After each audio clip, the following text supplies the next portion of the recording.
Thank you very much indeed, Mr. Speaker. Next Tuesday will be the House's opportunity to have our say, and I rise to move Amendment C that stands in my name and that of my right honourable and honourable friends of colleagues. I want to begin by acknowledging the effort that ministers, the Prime Minister, civil servants have put into trying to negotiate a deal, and to say that the fact that so many of us object to what has been brought back is not a reflection on that effort.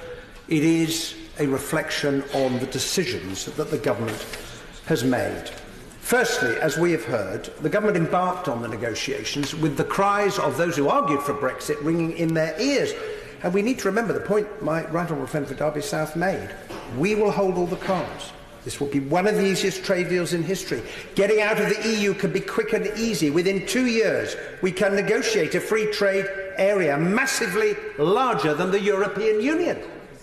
How slowly the truth has been revealed and how painful a process it has been. Secondly, while the referendum result made clear we're leaving the institutions, it did not determine the future of our economic relationship. Thirdly, and I believe that history will record the Prime Minister's red lines to have been an absolutely catastrophic mistake, because they created the problem of the border in Northern Ireland.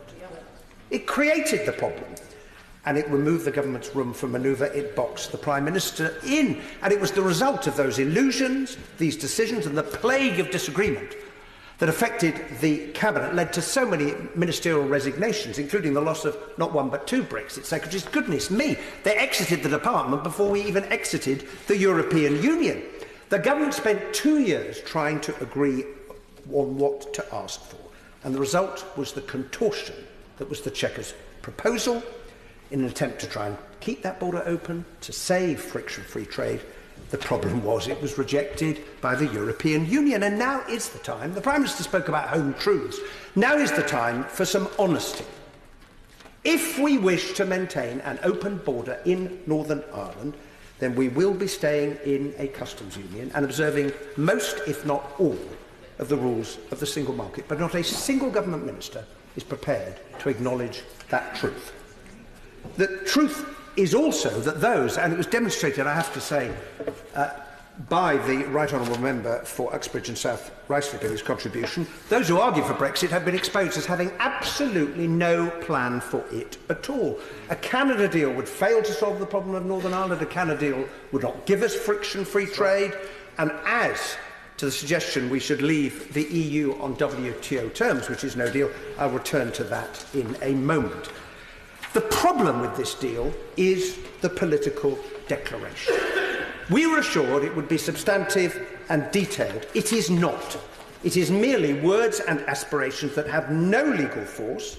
We have no idea where we're going, no idea where we're going to end up, no clarity, no certainty, and for businesses which hate uncertainty, and for future investment which hates uncertainty, what kind of deal is that? The Prime Minister was questioned by my right honourable friend who chairs the Home Affairs Select Committee about security. She was asked why there's no reference to ECRIS and SIS2 in the deal. Do you know what? In 2016, we made 100,000 requests to ECRIS, the police in Britain. In 2017, 500,000 queries to the Schengen Information System too. Now that tells us how important those two sources of information are to the protection of our security. Neither of them is mentioned in the political declaration. And what about services, foreign policy coordination, policing and information sharing, taking part in EU agencies, fisheries, data, recognition of professional qualifications, broadcasting rights, intellectual property, public procurement, consumer safety, aviation, freight, energy, medicine, scientific cooperation, and lots of other things? What's the answer on all of those? We don't know. Can't be sure. Yet to be sorted out. And the truth is, Mr. Speaker, that that will not do. I turned, secondly, to no deal. The figures we saw last week published by the Treasury, the reduction in GDP that would result compared to what would otherwise happen, They are very sobering and they speak for themselves. And I'm sorry to say that those who try and wave that all away by saying, well, it wouldn't be the end of the world, there would be some disruption initially, simply failed to do justice to the economic consequences of taking such a highly damaging step, and they pay no heed at all to the fears of concerns of businesses who know it would be a disaster, and they do not respect the importance of the Good Friday Agreement and that open border in Northern Ireland. Of course I will give way. I'm very grateful to my right honourable friend for giving way, and gentleman for giving way. Would he agree with me that it is at best unfortunate that the slogan was used that no deal was better than a bad deal, when in fact no deal is the very worst thing that could happen to our country? It was verging on being irresponsible. Well, I agree with you, Honourable Lady, completely. It has been a nonsense that the government advanced for the last 2 years, and ministers know that we cannot leave with no deal. They know that we are not ready. I don't think any responsible government would allow this country to leave the EU with no deal, but they are unwilling to say that because no deal has to be kept alive as the bogeyman to frighten the House of Commons into voting for the Prime Minister's deal. Now, Mr. Speaker, I will briefly, yes. I'm most grateful to him for giving way. Would he also agree that no deal would have serious repercussions for our politics, but also for our relations with our European neighbours, by cutting ourselves off in this way? It absolutely would.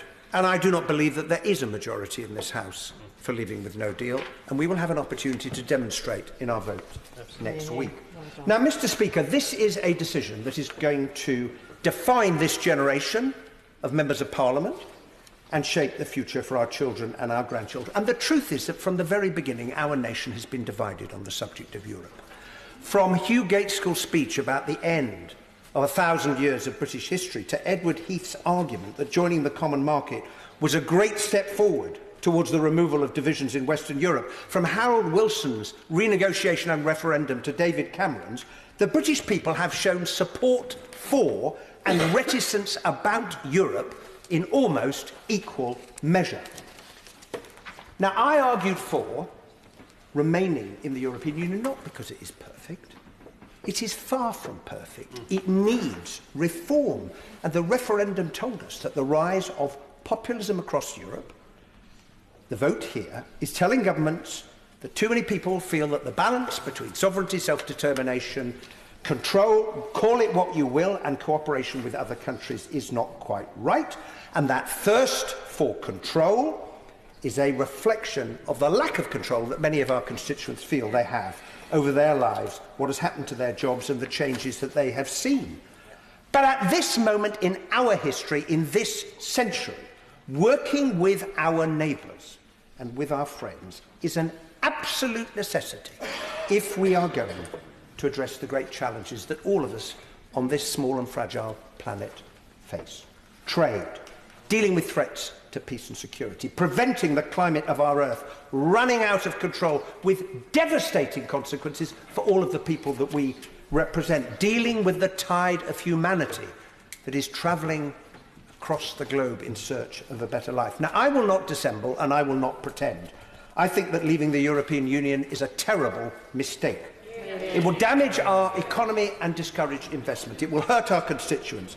It will make it much more difficult to do something about the many reasons why people voted to leave. It will reduce our influence in the world, and it will disregard the extraordinary achievement of the European ideal in bringing peace to the continent on which centuries of war had seen blood shed for no purpose and generation after generation laid beneath the earth.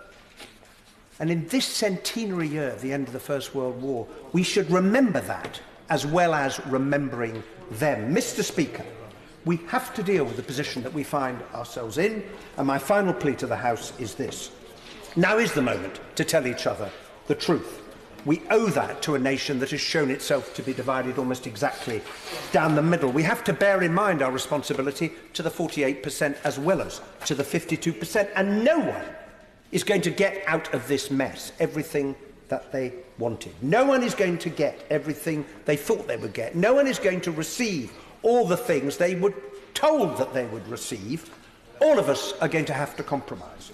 and we're going to have to find a way forward that a majority can agree upon. And the reason I would ask the House next week, if it is selected to vote for my amendment, is that the sooner we are able to say to the government, in respect of the motions is put before us, we're not prepared to support that, we're not prepared to leave with no deal, the sooner it seems to me that we can move forward and find a solution to this problem in the time that remains. And thanks to the amendment successfully moved by the Right Honourable and Learned Member for Beaconsfield earlier today, the House can at least end this debate secure in the knowledge that as and when that time comes, we will have the opportunity to have our say, and so it should be.